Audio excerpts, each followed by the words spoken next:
So today I want to talk about the difference between direct-to-consumer and digitally native vertical brand, or DNVB, which is my nerdy term, that I actually think is the true definition of a direct-to-consumer brand. So from a lot of prospects or clients that I talk to, direct-to-consumer to them just means that they're actually selling directly to the end customer. So there's a lot of differentiation in that very term. So I like to use digitally native vertical brand. And what I mean by that is the first part is digitally native just means you're a brand that grew up on the internet. You didn't start selling to wholesalers or retailers like the whole model was 30, 40, 50 years ago. You grew up on the internet, and that was your first channel was e-commerce. So the second piece of it, of vertical brand, is to me is that there's really four main points, right? So I guess one would be is that you have the direct sourcing of those materials. The second would be is that you control the overall experience with that customer. The third is you control the distribution methods, and then the fourth is just kind of that overall increased engagement. So if we start with the first point there, which is the direct sourcing of materials, a digitally native vertical brand is responsible for the materials and the manufacturing. So what I do not consider a digitally native vertical brand, although some people might consider this direct to consumer, is somebody that's drop surfing. If you're not familiar with the term, that means going on AliExpress or Alibaba Express, finding some items, importing them into the country, maybe slapping your own logo on it to pretend that you're a brand, and then selling it to consumers. The only difference there is do you really have the direct sourcing of materials, and are you really controlling that supply chain, or are you just buying a product that anybody in the world can buy, put their own logo on, and resell? So to me, it's kind of like a variant of drop shipping, whereas an actual digitally native vertical brand, or a vertical brand in general, is responsible for sourcing the raw materials and then having a manufacturer create that. And then once the manufacturer creates it for it, not only do they pay that manufacturer for the labor and did they buy those materials, but now they're responsible for that inventory.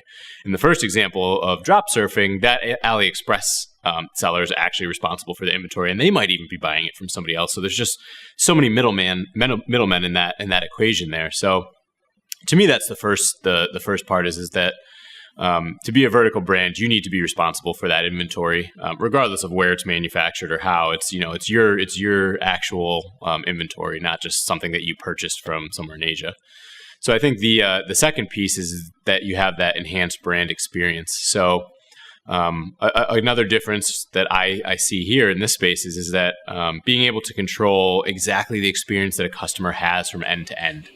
So if you are just purchasing products, in my drop surfing example, and there is a problem with that product, you're not going to be able to go back to that AliExpress seller and ask them to remanufacture it. And if you are, maybe you are becoming a real vertical brand, but 9 out of 10 times when I see that you can't have that control. Somebody has a poor experience with the product. They're just going to say, this is garbage. It came from China, and is that really the problem? No, not really. It's not where it's manufactured. It's just that you don't actually have control over changing what that product is and that experience. So then the second piece of that enhanced brand experience means that you're actually controlling exactly every single detail of that customer's journey. So is multi-channel really direct to consumer? Not in my opinion. If you're selling on Amazon or selling on eBay and then have your own website, you can't really control that customer's full experience. Specifically with Amazon, let's use that as an example.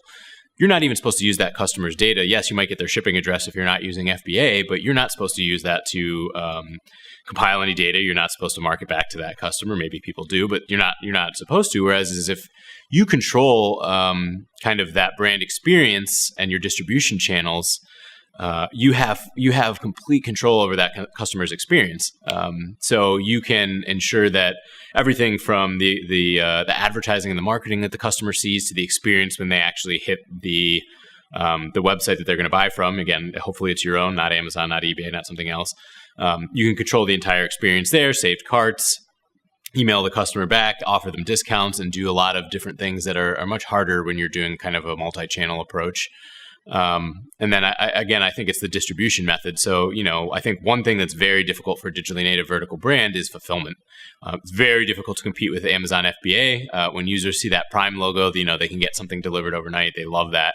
So for you to build that experience is very difficult, but there are 3PL and fulfillment providers out there that are offering very competitive rates to compete with FBA and still get items to consumers within 2 days.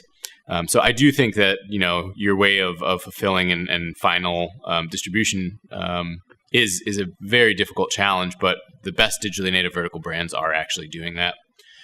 So then I guess the last piece is just that like increased engagement with the customer. So you can do this on social media regardless of what channel you're selling on, even if it's not your own website. I mean, you probably don't want to be engaging customers on social media, potentially advertising on social media and then sending them to Amazon, because now you just lost a piece of your margin. Whereas if you just sent them to your website, you could actually have them purchase there. So I think those are the real big differences between just saying direct to consumer, which could mean a multi-channel seller, which could mean a drop shipping seller. Whereas digitally native vertical brands, I think, is very, very specific. And these digitally native vertical brands don't even necessarily need to just sell online. I think we've seen brands like Allbirds, Casper, Away, are all opening physical locations in large populous areas like New York, San Francisco, LA. So just because they're a digitally native vertical brand doesn't mean that traditional retail is still not going to be successful for them. I think that's actually a very important piece of the experience for the customer, is being able to actually see and interact with that brand and that product is a big deal. But these brands are actually able to control that experience exactly how they want in that retail location. Whereas if it was a traditional retailer, they're going to be next to everybody else that's in their category, which makes it a lot harder for them to differentiate and control that customer's experience end to end. So, to me, that's the real big differences in this question. Direct to consumer, sure, that can mean anything that anybody that's actually selling directly to the end customer. But to me, a digitally native vertical brand controls everything in that whole vertical supply chain, from sourcing the raw materials all the way to the end of the customer's experience when they're using the product, even to then remarketing to that customer and making sure that they're a repeat customer. So hopefully that was helpful. If anybody has any disagreements with my definition, I'd love to hear a little bit more in the comment section here. And thanks for listening to another episode of the D2C Academy. Look forward to seeing you again soon.